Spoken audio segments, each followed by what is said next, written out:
relating, I think it is my Lord Justice Lenaola, relating to the ripeness of the referendum question.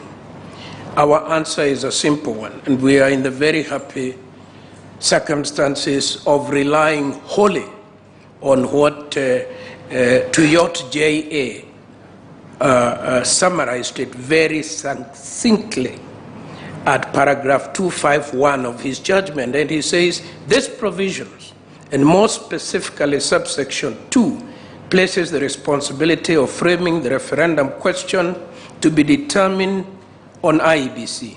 In this instance, IEBC had not received the request to hold the referendum, and occasion had not arisen for it to discharge its responsibility of framing the question. Further, it had not been suggested that IEBC had already determined the manner or the formula in which it would frame the question or questions in respect of the referendum touching on the impugned bill.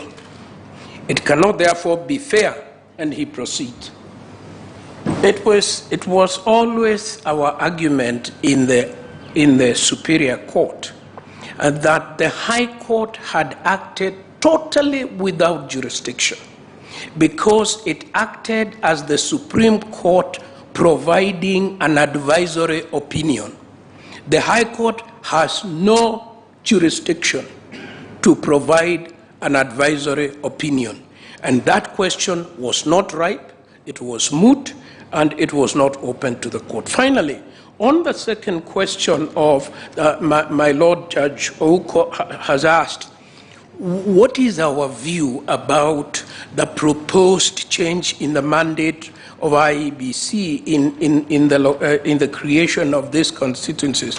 And our position is very straightforward.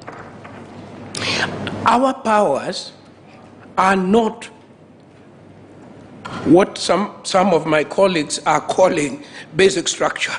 I'm calling entrenched provisions. The powers of IEBC, its mandate is not entrenched.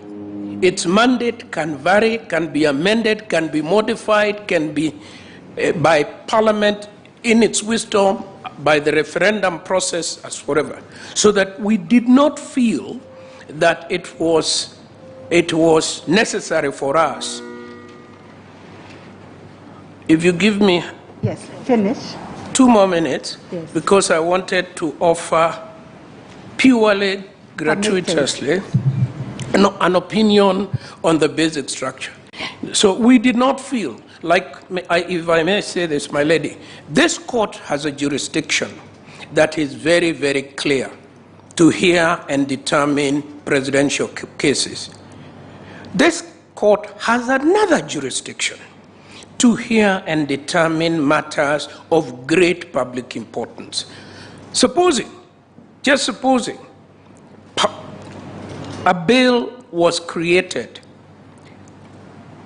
seeking to take away the second part of your jurisdiction. I think that you may express yourself in the process of public participation, but you cannot, in my humble opinion, take the view that it is unconstitutional. And that is the position we took.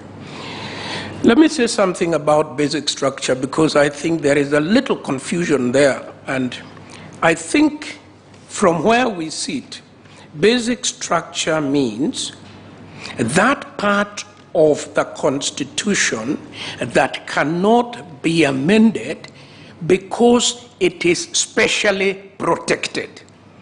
Normally, it is specially protected from Parliament.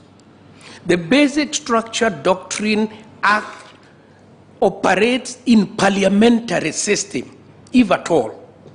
And India was a good example, because you are stopping a transient parliamentary majority from fundamentally altering the basic law. In Kenya, what my colleagues have been saying, and what I support, is this. The drafters of the Constitution identified what was so precious that Parliament should not be left to mess around with it on its own. They then protected that. And that is why they are saying there is a basic structure in the Constitution. Thank you.